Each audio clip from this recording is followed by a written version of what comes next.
नमस्कार दोस्तों, कैसे हैं आप लोग। आज हम बात करने वाले हैं मार्कोस कमांडो की। मौत को मात देकर तैयार होते हैं मार्कोस, पलक झपकते ही कर देते हैं दुश्मनों का सफाया।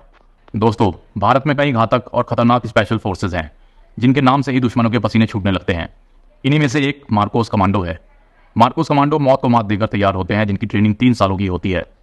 अगर आप इस चैनल पर नए हैं तो इस चैनल को सब्सक्राइब जरूर कर लें, ताकि ऐसी ही जानकारियां हम आप तक पहुंचाते रहें। इस साल G20 समिट की अध्यक्षता भारत कर रहा है। इसकी बैठक श्रीनगर में आयोजित की गई थी, जहां सुरक्षा की कड़ी तैयारियां की गई थी। 2019 में अनुच्छेद 370 हटाए जाने के बाद पहली बार ऐसा हुआ है जहां पर कोई अंतर्राष्ट्रीय स्तर की बैठक हुई है। इस दौरान पूरे क्षेत्र में सुरक्षा की जिम्मेदारी मार्कोस और NSG कमांडो को दी गई थी। दरअसल मार्कोस को भारत के सबसे खतरनाक कमांडो में गिना जाता है। इसकी ट्रेनिंग भी बहुत ही खतरनाक होती है। हर किसी के लिए इसको क्वालिफाई कर पाना संभव नहीं होता है। इतना ही नहीं, मार्कोस के नाम से ही दुश्मनों की रूह कांप जाती है। इस वीडियो में हम आपको मार्कोस कमांडो से जुड़े सभी सवालों के जवाब देंगे। कौन होते हैं मार्कोस कमांडो। मार्कोस या मरीन कमांडो फोर्स भारत के सबसे खतरनाक और घातक कमांडो होते हैं। हालांकि यह इंडियन नेवी की स्पेशल ऑपरेशंस फोर्स यूनिट है, लेकिन इनकी ट्रेनिंग इस तरह से दी जाती है कि यह आसानी से जमीनी स्तर से लेकर आसमान तक दुश्मनों का खात्मा कर सकते हैं। भारतीय नौसेना की यह स्पेशल यूनिट फरवरी 1987 में बनाई गई थी। इन्हें दुनिया के सभी आधुनिक हथियार चलाने की ट्रेनिंग दी जाती है। क्यों बनाई गई थी स्पेशल यूनिट। 1987 में मार्कोस कमांडो की स्पेशल यूनिट इसलिए बनाई गई थी क्योंकि उस वक्त आतंकवादी हमले और समुद्री लुटेरों का आतंक काफी तेजी से बढ़ने लगा था। उस पर काबू पाने के लिए, सबक सिखाने के लिए एक स्पेशल फोर्स की जरूरत थी। उस दौरान इस यूनिट की स्थापना की गई थी। दरअसल मार्कोस की ट्रेनिंग अमेरिकन नेवी सील्स की तरह कराई जाती है। फिलहाल इसमें 1200 कमांडो मौजूद हैं। इनका चयन बहुत ही कठिन ट्रेनिंग के बाद किया जाता है। यूनिट को तैयार करने के पीछे की कहानी। इस स्पेशल यूनिट को बनाने के पीछे का इतिहास 1955 से शुरू होता है। दरअसल उस समय भारतीय सेना बल ने ब्रिटिश स्पेशल बोर्ड सर्विस की मदद से कोची में एक डाइविंग स्कूल की स्थापना की थी।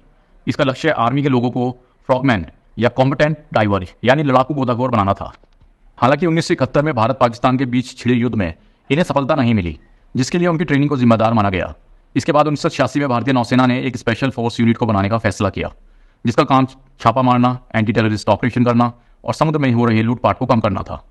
इसके लिए 1955 के ट्रेनिंग सेंटर के 3 वॉलंटियर अधिकारियों को चुना गया, जिन्होंने संयुक्त राज्य की नौसेना के ट्रेनिंग सेंटर कोरनाडो में ट्रेनिंग ली।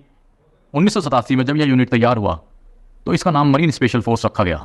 उस दौरान इस यूनिट में 3 ऑफिसर ही मौजूद थे। हालांकि 1991 में इस यूनिट का नाम बदलकर मरीन कमांडो फोर्स रख दिया गया। क्यों कठिन मानी जाती है मार्कोस कमांडो की ट्रेनिंग।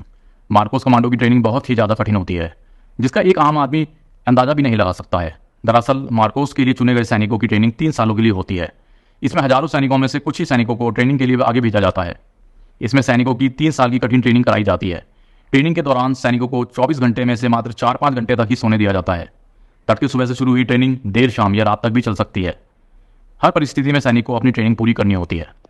मार्कोस के लिए सैनिकों की ट्रेनिंग सिर्फ समुद्र में नहीं होती, बल्कि इनमें अलग अलग जगह पर प्रशिक्षण लिया जाता है।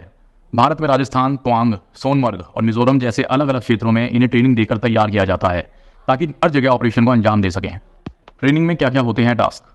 मार्कोस को ट्रेनिंग के दौरान कई कठिन टास्क कराए जाते हैं। इसमें से एक होता है कि सैनिकों की पीठ पर 20 से 25 किलो का वजन रखकर उन्हें दौड़ाया जाता है। इसके अलावा सैनिकों की भारी वजन लेकर कीचड़ के अंदर कम से कम समय में 800 मीटर की दौड़ पूरी करनी होती है। इनकी ट्रेनिंग भी जान को जोखिम में डालने वाली होती है। ट्रेनिंग के दौरान सैनिकों को 8 से 10 हज़ार मीटर की ऊंचाई से पैराशूट से कूदना होता है। इन सभी पड़ावों को पार करने वाले सैनिकों को आगे की ट्रेनिंग के लिए अमेरिका में नेवी सील के साथ ट्रेनिंग दी जाती है। इस सब के बाद मार्कोस कमांडो तैयार होते हैं। कितने ऑपरेशन में तैनात हुए हैं मार्कोस कमांडो। मार्कोस 1987 से अब तक कई सारे बड़े ऑपरेशन में अपनी भूमिका निभा चुके हैं और उन्हें एक सफल अंजाम तक पहुंचाया है। पहली बार मार्कोस की तैनाती 1990 के दशक में वुलर झील में की गई थी। साल 1987 में हुए पवन ऑपरेशन को मार्कोस कमांडो ने ही सफलता दिलाई थी। इसके बाद साल 1988 में कैक्टस ऑपरेशन, 1991 में ताशा ऑपरेशन, साल 1992 में जबरदस्त ऑपरेशन, 1999 में कारगिल वार, 2008 में ब्लैक टॉर्नेडो ऑपरेशन और 2015 में हुए राहत ऑपरेशन समेत इस स्पेशल कमांडो फोर्स ने कई बड़े ऑपरेशन में शानदार प्रदर्शन किया है। मार्कोस को भारत के सबसे खतरनाक कमांडो में गिना जाता है।